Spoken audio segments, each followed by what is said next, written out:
Hi guys, welcome to my channel. അങ്ങനെ നമ്മുടെ കാറ്റത്തെ കിളിക്കൂടിൽ നികേഷ് കേട്ട വാർത്തയുടെ ഷോക്കിൽ നിന്നും ഇതുവരെ മാറിയിട്ടില്ല കേട്ടോ. അവൻ വീണ്ടും കരഞ്ഞുകൊണ്ടിരിക്കുകയാണ്. നേരത്തെ തന്നെ ഏട്ടന്മാരെല്ലാവരും അവനെ ഒരുപാട് ആശ്വസിപ്പിക്കുന്നുണ്ട്. നീ ഞങ്ങളുടെ കുഞ്ഞനിയൻ തന്നെയാണ്, ഈ ഒരു സത്യം അറിഞ്ഞെന്ന് വെച്ചിട്ട് നീ ഞങ്ങൾക്ക് ആരും അല്ലാതെ ആവില്ല നികേഷ് എന്നൊക്കെ പറയുന്നുണ്ട്. പക്ഷേ അവനതൊന്നും ഉൾക്കൊള്ളാൻ പറ്റുന്നേ ഇല്ല. അവൻ കഴിഞ്ഞു പോയ സംഭവങ്ങൾ ഇങ്ങനെ ഓർത്തോർത്ത് കരഞ്ഞുകൊണ്ടിരിക്കുകയാണ്. അച്ഛൻ പറഞ്ഞ ഓരോ വാക്കും അവൻ്റെ ചങ്കിലാണ് കൊണ്ടത്. സുഭാഷ് ഏട്ടനാണെങ്കിൽ അവൻ്റെ അടുത്തേക്ക് വന്നിട്ട് അവനെ ചേർത്ത് പിടിച്ച് ആശ്വസിപ്പിക്കുന്നുണ്ട് കേട്ടോ. അവന് ഫുഡ് കൊടുക്കുന്നുണ്ട്, കൂടെ തന്നെ അവനെ കൊണ്ടുപോയി കിടത്തുന്നുണ്ട്, പുതപ്പ് വിരിച്ചു കൊടുക്കുന്നുണ്ട്. ബാല് പോലെ ബാക്കി രണ്ട് ഏട്ടന്മാരും നിധിയും ഉണ്ട് കേട്ടോ. എന്നാൽ നമ്മൾ കരുതുന്ന പോലെ ഭാസ്കരൻ സന്തോഷവാനല്ല കേട്ടോ. ഭാസ്കരനും പൊട്ടിക്കരയാണ്. കണ്ണു നിന്ന് കണ്ണീര് ധാരയായിട്ട് ഒഴുകുന്നുണ്ട്. എന്തോ ഒരു സങ്കടം ഭാസ്കരൻ്റെ ഉള്ളിൽ നിഴലിക്കുന്നുണ്ട്. സത്യം എന്താണെന്ന് ഭാസ്കരന് മാത്രമേ അറിയുള്ളൂ. ഭാസ്കരനും ആ രാത്രി വെളുപ്പിക്കുന്നത് ഓരോരോ കാര്യങ്ങൾ ആലോചിച്ച് മനസ്സ് തകർന്ന് കരഞ്ഞിട്ടാണ് കേട്ടോ. പിന്നീട് കാണിക്കുന്നത് രാവിലെ ആയിട്ടുണ്ട്. രാവിലെ നികേഷ് കോളേജിലേക്ക് പോവാണ്. പോകുന്ന വഴി ഭാസ്കരൻ അവൻ കാണുന്നുണ്ട്. ഭാസ്കരൻ സൈക്കിളിൽ വീട്ടിലേക്ക് തിരിച്ചു വരികയായിരുന്നു. ഭാസ്കരൻ അവനെ കണ്ടപ്പോൾ തന്നെ സൈക്കിൾ നിർത്തിയിട്ട് പറയുന്നുണ്ട്, എന്താടാ ഭയങ്കര ഗൗരവമാണല്ലോ. അപ്പോൾ പിന്നെ നികേഷ് അവിടെ നിൽക്കുന്നുണ്ട്. എന്നിട്ട് നികേഷ് പറയുന്നുണ്ട്, എല്ലാത്തിനും കാരണം നിങ്ങൾ ഒറ്റ ഒരാളാണ്. നികേഷിനാണെങ്കിൽ ഭാസ്കരനെ കടിച്ചു കീറാനുള്ള ദേഷ്യമുണ്ട് കേട്ടോ.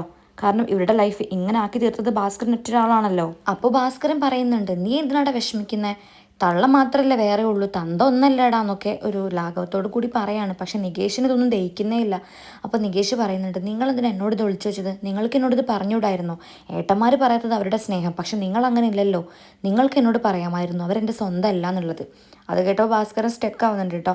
എന്നിട്ട് തിരിച്ച് പറയുന്നുണ്ട്, അല്ല നിന്നോട് ഞാനിത് പറഞ്ഞാൽ നിനക്ക് എന്ത് ചെയ്യാൻ പറ്റും. അത് കേട്ടപ്പോൾ നികേഷ് പറയുന്നുണ്ട്, നിങ്ങൾ വേറെ ആരെ വേണമെങ്കിലും കല്യാണം കഴിച്ചു, അതൊക്കെ നിങ്ങളുടെ സുഖം, അതൊന്നും എന്നെ ബാധിക്കുന്ന കാര്യമല്ല. പക്ഷേ എന്നോട് ഈ സത്യം നിങ്ങൾക്ക് പറയാമായിരുന്നു. നിങ്ങൾ ഒറ്റൊരാൾ കാരണം ഞാൻ എത്ര വിഷമിക്കുന്നുണ്ടെന്ന് അറിയാമോ. സ്വന്തം ചേട്ടന്മാരല്ല എന്നൊരു കാലത്ത് തിരിച്ചറിയുമ്പോഴുള്ള സങ്കടം നിങ്ങൾക്ക് പറഞ്ഞാൽ മനസ്സിലാവില്ല. എൻ്റെ സ്വന്തം ചേട്ടന്മാരാണെന്ന് കരുതി ഞാൻ അവരെ എന്തൊക്കെ രീതിക്ക് ബുദ്ധിമുട്ടിച്ചിട്ടെന്ന് അറിയാമോ. നിങ്ങൾ എന്നോട് സത്യം പറയാമായിരുന്നെങ്കിൽ ഞാൻ എന്നോ അവിടെ നിന്ന് ഇറങ്ങിപ്പോയേനെ. ഞാൻ അവരെ ബുദ്ധിമുട്ടിക്കില്ലായിരുന്നു. എനിക്കത് ആലോചിക്കുമ്പോൾ തന്നെ സങ്കടം വരികയാണ്. അത് കേട്ടപ്പോൾ ഭാസ്കരൻ പറയുന്നുണ്ട്, ഓ വലിയ സത്യാന്വേഷി എന്ന് പറഞ്ഞിട്ട് ചിരിക്കുകയാണ് കേട്ടോ. എന്നിട്ട് പറയുന്നുണ്ട്, നീ എന്ത് ചെയ്യുമായിരുന്നടാ, നീ ഒരു നരുന്ന് പോലത്തെ ചെക്കനല്ലേ, നീ ഇപ്പോഴല്ലേ ഇതൊക്കെ ചോദിക്കാനായത്. പണ്ട് നീ ജനിച്ചു വീഴുന്ന ഉടനെ നിന്നോട് ഇതൊക്കെ പറയാൻ പറ്റുമായിരുന്നു, ഇല്ലല്ലോ. ആദ്യം മോനെ കോളേജിൽ പോയിട്ട് 4 അക്ഷരം പഠിക്കുക, എന്നിട്ട് ഉദ്യോഗം മേടിച്ചു വാ.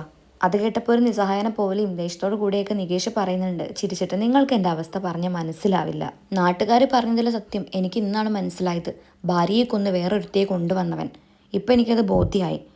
അത് നികേഷ് പറയുമ്പോൾ ഭാസ്കരൻ്റെ മുഖത്ത് വല്ലാത്തൊരു ഭാവമായിരുന്നു കേട്ടോ.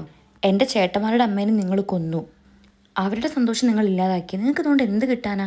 ഇനി ഞാൻ ചോദിക്കട്ടെ, എന്നെ പ്രസവിച്ച സ്ത്രീ ഇപ്പോഴുണ്ടോ, അല്ലെങ്കിൽ ഒരു മരിച്ചോ, എനിക്കറിയണം. ഞാനൊരു പിഴച്ച സന്തതിയാണോ, ആണോ? എനിക്കതൊന്നും ചിന്തിച്ചിട്ട് ജീവിക്കാനേ പറ്റുന്നില്ല. എനിക്കൊഴികെ ഈ കാര്യം എല്ലാവർക്കും അറിയാം, വീട്ടുകാർക്കും നാട്ടുകാർക്കും. അല്ലേ ഞാൻ മാത്രം ഒരു മണ്ടൻ. ചെറുപ്പം മുതൽ എല്ലാവരും എൻ്റെ ഒരു വിലക്കെട്ടവനായി നോക്കിയത് ഇതുകൊണ്ടാണല്ലേ. എനിക്കൊന്നുമില്ല, എനിക്ക് വീടില്ല, കുടുംബമില്ല, ഒന്നുമില്ല. ഞാൻ നിങ്ങളുടെ ഒരു നേരത്തെ സുഖത്തിന് വേണ്ടി ഉണ്ടായ ഒരു പിഴച്ചവൻ അല്ലേ. ഭാസ്കരൻ ഇത് കേട്ട് നിൽക്കാനേ പറ്റുന്നില്ല കേട്ടോ. എൻ്റെ ഭാസ്കരൻ പറയുന്നുണ്ട്, പോടാ എന്തൊക്കെയാടാ അത്, അയ്യേ ആൾക്കാർ കേൾക്കില്ലേ, അവൻ്റെ ഒരു നാടകം.